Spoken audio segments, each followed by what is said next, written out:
I had a yacht in the south of France and a huge house, and I felt on top of the world. The time came when the stock market crashed. I lost everything.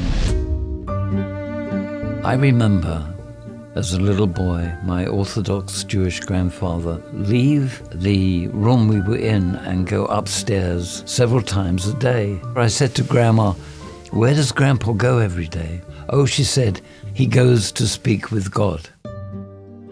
So I thought to myself, if Grandpa goes to speak with God, God must be a very important person. My parents saved up to send me to college, and then I became a barrister at law, and I loved being on my feet with the wig and the gown. I'm sure you've seen it. Unfortunately, I had a phone call from my mother. My father was in hospital and that he was very ill. And I had to hang up my wig and my gown, and I had to look after his business. There were no other children. I became hardened, and I wanted so much to prove to all these people that I could make money as well.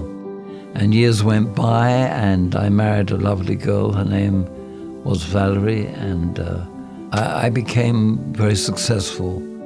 About 5 years after that, I turned my finance company into a bank. And 5 years after that, the bank went onto the stock market, and I became a multi-millionaire. I had a yacht in the south of France and a Rolls Royce and a huge house, and I felt on top of the world. The press called me Midas, and I was full of ego, and I was full of myself. I was my own God. I didn't take any interest at all in the one true God.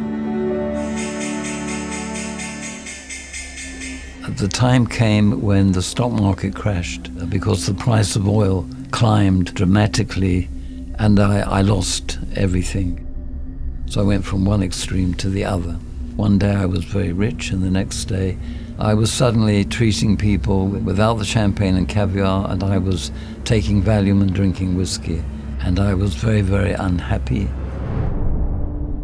One day in Los Angeles, several extraordinary things happened. We went to a Bible study in someone's house, and he was a Jewish man. I was sitting there. I didn't know anyone around me.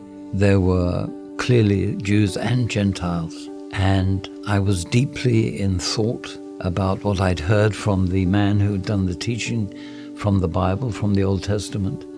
And a woman came up to me after the lesson, and she simply said to me, she said, "Joseph, are you now ready to receive Yeshua, Jesus, as your Messiah?" And when we went out of that place, Valerie said to me, "Joseph, there's something I have to tell you. Something very special happened to me." She said, "They told me about Jesus and who he is, and I have accepted Jesus as my Messiah." And I looked at her, and I said, "I've done the same." And I burst into tears. I'm not ashamed to tell you. And I probably cried for 10, 12 minutes. And I received Yeshua. And I knew that something big had happened to me. Well, in the weeks and months that followed, we went to synagogues, we went to churches, and very uncomfortable in churches, but they talked about Jesus. And I decided I wanted to learn more. I went to a seminary, and later on, I became a teacher of the Bible, pastor of a small church, and that was a wonderful experience. And I loved telling people about him. Jesus is Jewish. All the apostles are Jewish. And when people say to me, "Oh, you've converted," I say to them, "No, I haven't converted, unless Jesus has converted." Practically all the Bible was written by Jews, and I feel very much at home. It was very hard for Valerie. She'd picked up a germ that was in a bad part of her body even before she knew me, when she was a teenager. In those days, they didn't have the medical knowledge to know how to stop it spreading. Unfortunately, years later, she passed away, and I will never forget the wonderful time I had with Valerie, whom I adored and loved. I have struggled with why God allowed her to suffer so much. But we have to trust in God, and we have to realize that his ways are not our ways.